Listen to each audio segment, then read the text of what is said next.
There's a little tiny Christmas story written as a verse, and I'd like to read it for you this evening. 'Twas the night before Christmas, when all through the house not a creature was stirring, not even a mouse.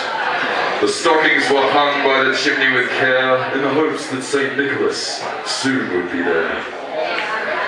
The children were nestled all snug in their beds, while visions of sugar plums danced in their heads.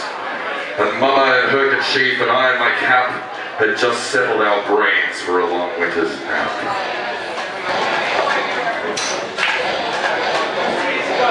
When out on the lawn there arose such a clatter, I sprang from the bed to see what was the matter. Away to the window I flew like a flash, tore open the shutters and then up the sash. The moon on the breast of the new fallen snow gave the luster of midday to objects below. When what to my wandering eyes should appear but a miniature sleigh and 8 tiny reindeer, with a little old driver so lively and quick, I knew in a moment it must be St. Nick. More rapid than eagles his coursers they came, and he whistled and shouted and called them by name.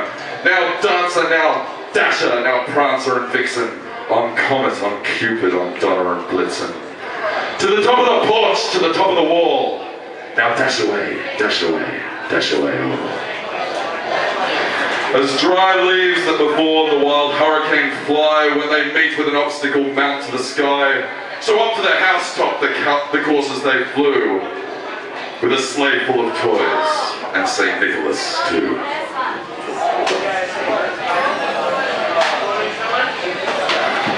And then in a twinkling I heard on the roof the prancing and pawing of each little hoof.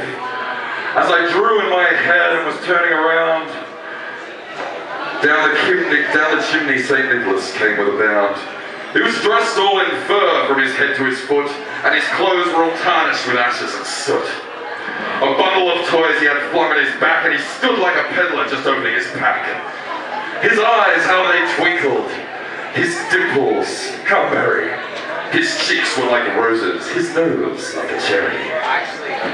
His droll little mouth was drawn up like a bow, and the beard on his chin was white as the snow. The stump of a pipe he held tight in his teeth, and the smoke had encircled his head like a wreath. He had a broad face and a little round belly that shook when he laughed like a bowl full of jelly.